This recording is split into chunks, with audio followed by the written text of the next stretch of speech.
Hello and good day to you. It's Talkin really. Now today's story is in the Canary. The story is the DWP is ignoring a judge's ruling on disability assessments.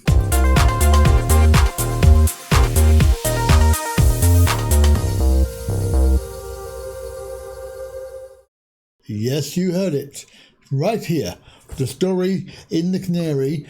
The DWP is ignoring a judge's decision over its contentious disability assessments, but it's taken a FOI, Freedom of Information request, to bring this to light. Now, the DWP have told the Canary it will not change anything despite what the judge said.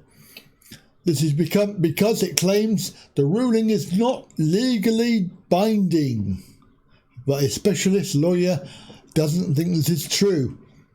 So is the DWP acting unlawfully? Well, the DWP will do what the DWP will do, and there's very little regard to anyone or anything. So this story continues with the PIP is a benefit for sick and disabled people. It's supposed to help with extra costs, but PIP has been dogged by scandal from various problems with successful appeals being turned down, going to tribunal winning, 73% of people.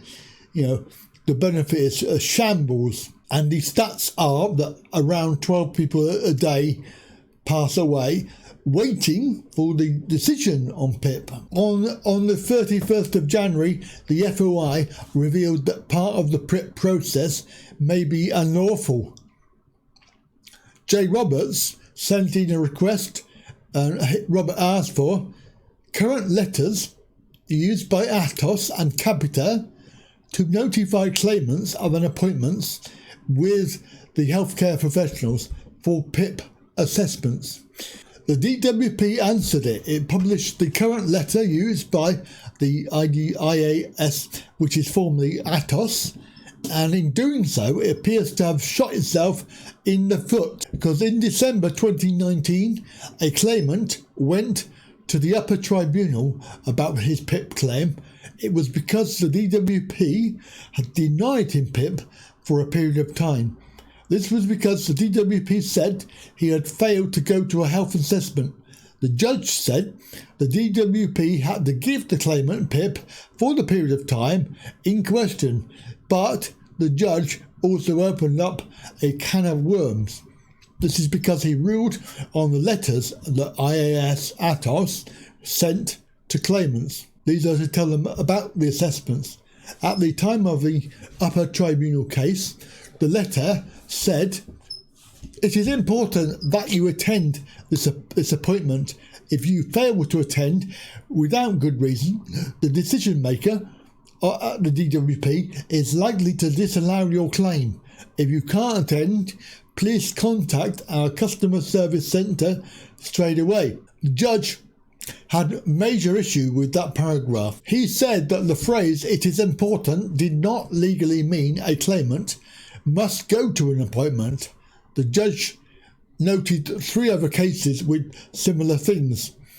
The DWP argued that it worded the letters this way so that claimants would not find them frightening. It said it did not want them to be so fearful of punitive action they will attempt to attend an appointment even if the nature of their health condition or disability makes this difficult or impossible. That statement is really smacks of that they care. That cannot be right, surely. But the judge did not buy the DWP argument. He said that "I am not persuaded that the letter imposes a mandatory legal requirement as such." The first sentence is that it is important that you attend this appointment. This by itself plainly fails the test as laid down in the case law. It says no more than that attendance at the appointment is desirable or even highly recommended, but not required in mandatory terms. It's no more than a message that you should attend, and as such lacks the necessary element of compulsion so as to constitute a requirement. He said to meet the case law, it would have to say something like, you must attend this appointment. If you fail to attend without good reason, the decision maker at the DWP will disallow your claim. The DWP response to Mr. Roberts' FOI revealed that it had barely changed the letters. As of the 31st of January, the section in the letter in question still reads, "It is really important that you come to your appointment because we are only allowed to rearrange it once. If you missed your appointment without good reason, DWP may end your PIP claim." It is really important is hardly different to it is important. And while the DWP has made general wording friendlier, it still does not fit case law. A DWP spokesperson told the Canary the ruling in this case was non-binding, so does not require any change to practice or law, but we take tribunal findings into account when reviewing our procedures. We will consider these findings as we continue to improve our assessment processes. But the Canary sought legal advice on this issue. A specialist welfare lawyer said the DWP is clutching at straws. They also said that it's not correct that it is non-binding, and they explain why. In the upper tribunal ruling, the judge said his comments were not part of the formal ratio. That means that he was not making a decision on a point of law. He was just chatting about a part of the case. In legal terms, that is called obiter dicta. So on the face of it, the DWP is correct.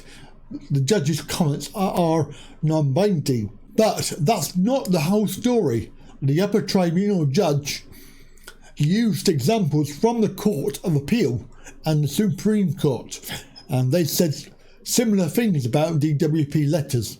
So the DWP should have changed them anyway. Now the DWP are trying to argue that the cases were about different benefits, but one ruling was very clear. The Court of Appeal said broadly of the DWP benefits and claimants that if the DWP wishes to impose a requirement on claimants, it is incumbent on it to make it absolutely clear that is what it is doing. There should be no room for doubt in the mind of a sensible layperson as to whether the DWP is imposing a mandatory requirement or not. You would think that DWP would change the letters after that, but it didn't. The judge does note that the letter's wording is a question of law. He said it is one which he can express a view on, which he did. That should, under normal circumstances, be enough for the DWP to change its letters. But moreover, the judge scrapped a first-tier tribunal's ruling.